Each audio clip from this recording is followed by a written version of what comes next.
Okay, our next speaker is Andreas Pithis, who's going to tell us about, well, towards the phase structure of first order Lorentzian Palatini quantum gravity via group field theory. Okay, thanks for the introduction. Thanks to the organizers for this nice conference and the opportunity to talk here. So this talk connects with Daniele's presentation on group field theory as a quantum field theory of space-time, so chunks of space-time, GFT quanta, playing together and hopefully come together in a way that the continuum emerges. And it also connects then with Luca's talk right afterwards, who looks at the cosmological perturbations in this context. So you know that group field theories are more complicated than matrix models. They are addressed with additional data, group theoretic data, essentially Lorentz group data. And because they're field theories, we would like to analyze their phase structure and hope, let's say, that some phase corresponds to a nice continuum geometry. And the idea is basically to employ Landau-Ginzburg mean field theory, which is a very simple tool that we all know from kindergarten, to inform ourselves about the phase structure of such models. And in particular of this model here, the Barry-Crane model, in fact. Okay. So the outline is I will talk a little bit about the Barry-Crane model as a model for Lorentzian Palatini gravity in first order formulation, and then come to the Landau-Ginzburg analysis of this, and then I will conclude. So this model, the Barry-Crane model, is a model for 4D Lorentzian quantum gravity. The gravitational theory that we are dealing with is Lorentzian Palatini gravity in first order formulation. The quantization technique that we are employing is that of a lattice path integral. Now at the classical level, how do you get to this theory of gravity? You get it by means of BF theory plus constraints, simplicity constraints. At the quantum level, when we look at it from the GFT perspective, we look at the GFT quantization of BF theory and impose simplicity constraints at the level of the quantum theory. So what is Landau-Ginzburg theory? Okay, I hope we all remember what we can do with it. Describe first and second order phase transition in a very coarse account. So basically we're trying to evaluate the partition function, which is sometimes analytically possible, but mostly not. So we have to resort to numerical techniques if we want to do it fully. But Landau-Ginzburg theory provides the means to do it coarsely or approximately. Yeah? So that is the idea. We want to employ this to our funky group field theory models to get an idea of the phase structure. And the idea is that if we can find a phase transition to a condensate phase, which is highly occupied by quanta, and here then quanta of geometry, is that this is a good step towards understanding the continuum limit in group field theory.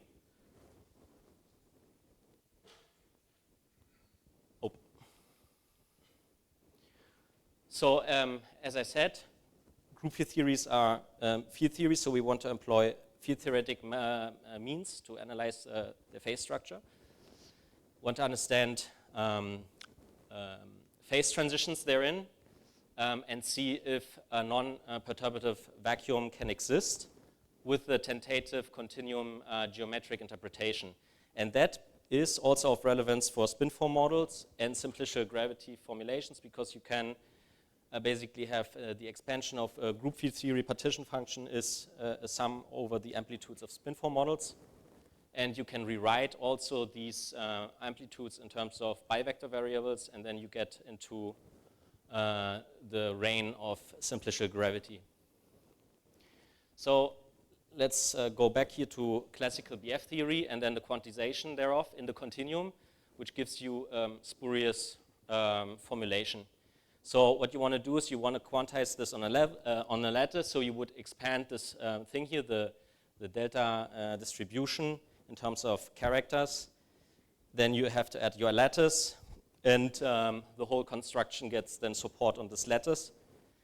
So a way to do this, another way is by means of the Oguri model. So you introduce this field with this invariance property, which when you go to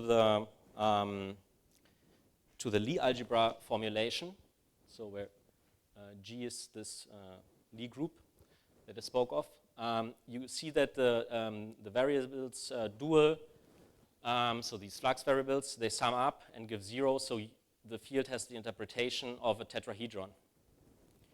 So then you need this funny interaction term, which has the combinatorics of a 4-simplex, and then you understand that you can generate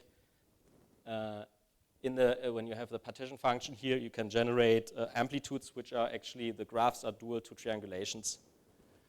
And yeah, this is not so important. It's just an extra development of the last 10 years. So how do you bring in gravity there? At the classical level, you introduce another term here to the BF action. G is SL2C. Then you vary with respect to mu, and you try to establish in this way a relation between the B fields and the tetrads. So that's the way how the metric information comes into the game. And then you solve it, you put it into the action, you see that you get this action here for Palatini gravity in first order formulation. So basically you have promoted the connection and the field that has here the metric information, the tetrad, to two fundamental variables. Okay, so now how do you do this at the level of GFT? So you have your tetrahedron field, you add another slot here, and this is basically a normal, either a time-like, light-like, or space-like normal. And the idea is basically that first you have the same closure condition that I spoke about before, but then you have, when you play around with each of these group variable slots, you have to play also around with like covariantly with the normal. And then you want to impose simplicity at the level of the quantum theory, okay? And basically these U's here, U1, U2, U3, U4, these are the stabilizer groups of this normal. Okay, so for instance, if you have a time-like normal, then what is the operation you can apply to it so that it remains invariant? It's basically a rotation. So you want the whole field with its geometric information encoded in these G's be invariant with respect to SU2 information. So you average this out. And if you do this, for instance, for this case with a time-like normal, what remains is basically data. This is basically SL2C modulus SU2. So you have, in that case, 4 copies of the 3 hyperboloid. And then the normal is also living in the 3 hyperboloid space. So this is just an example. You can play the game also for the space-like normals and the time-like normals. And the idea is basically that in this way you have tetrahedra with a space-like, time-like, and light-like signature. Because in the end, what you want to do is, with your theory here, with your 4-simplex, you would like to generate in perturbative expansion, or maybe then when you look at the non-perturbative sector, a Lorentzian manifold in the continuum limit. So what we did with Alex and Daniela, and we looked at all sorts of interactions here and so on, and in the end one has to exclude stuff because you cannot probably put arbitrarily all types of tetrahedra together that you want, in case you want to have a nice local causal structure in the 4-simplex. But in principle, we have the tools ready to further develop this model. So now we have this model.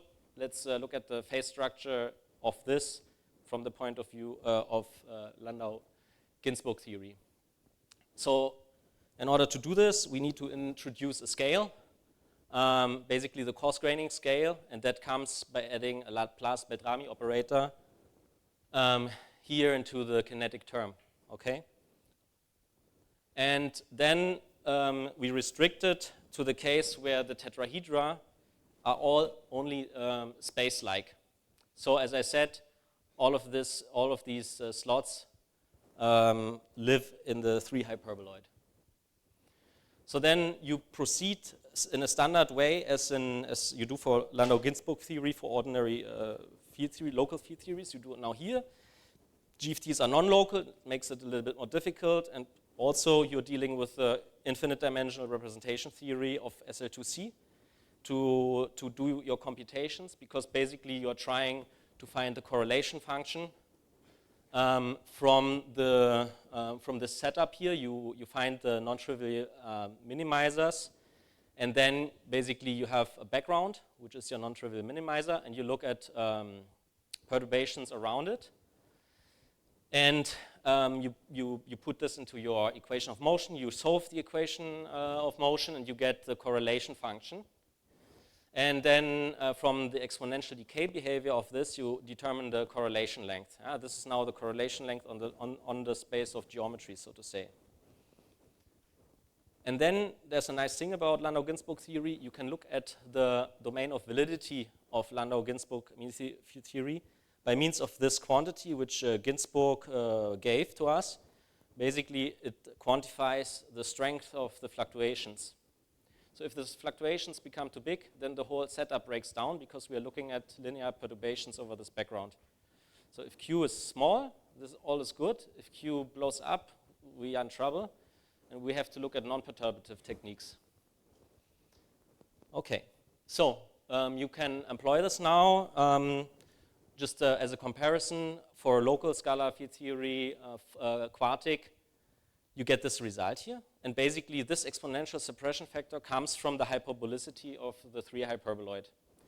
And basically, it means that the critical dimension is infinite. Yeah? And it means also that the mean field theory is always applicable and gives a good account of the phase transition. Now, you can do this for the Berry-Crane model and for this quintic interaction, but also for other types of interaction, derived interactions, so to say. You get this expression here, which also encodes the combinatorics. And you can generalize this to arbitrary interactions. So all of this is nice, and you see that basically because of the hyperbolicity of the Lorentz group, that the fluctuations are suppressed, and basically we can use mean field theory to study the phase structure of this model. And yeah, so let me summarize. So I gave you a quick snapshot of this Berry-Crane model as a model for Lorentzian quantum gravity with all types of causal building blocks, which had not been, so to say, previously given. And then how to analyze its phase structure using Landau-Ginzburg mean field theory. And in spite of the non-locality of group field theory, you can also apply the method there. We see that there is a condensate phase, which is the transition to which is describable by means of mean field theory. And so just in context with this idea of a continuum limit, well, this non-perturbative vacuum is highly occupied and is, let's say, a good candidate state to describe a continuum geometry in this context. And it's a nice thing in the end also because, as Daniele said, well, these condensate states appear to have like a Friedmann-like relational evolution. So, and the hypothesis behind this condensate cosmology approach was always that there is a condensate phase. Now we see that really it is there, and the crucial feature to get it is coming in through the Lorentz group. So, well, there are a few things one can do in the future, but I think I don't have to run over the time too much. Yeah. Thank you.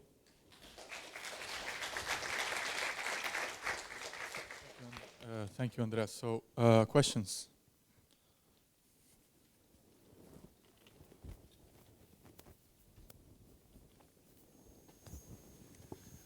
I was wondering whether really the Landau-Ginzburg model is the best, especially in the case of gravity, because in already from solid state physics, we know that there are some phases beyond the Landau paradigm, and that are, and especially like topology and topological excitations and such things become relevant. And in gravity, these are especially very important features. So I was wondering whether maybe this is not the luckiest choice of the phase transition analysis. I mean, we have also worked with functional renormalization to look at the non-perturb, because I mean, essentially, okay, we try to compute Z with the Landau method, and we are expanding basically around this non-perturbative vacuum, look at the fluctuation behavior around that. So it's kind of non-perturbative also. And of course, if you really want to look at full non-perturbative feature, you would go to functional renormalization. We have not done this for this model yet, because it's technically very involved, but we've started looking at that. So, but the strange thing is, of course, this exponential suppression, because of the Lorentz group, is killing all the fluctuations. So it could very well be that at the level of the functional renormalization group, we see that the anomalous dimension is 0. So the three-level theory is all we need, which is a bit puzzling. We have to understand this better.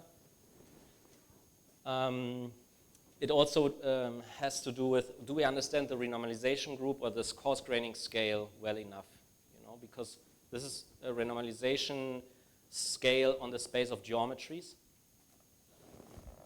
We have to understand this notion better, yeah. But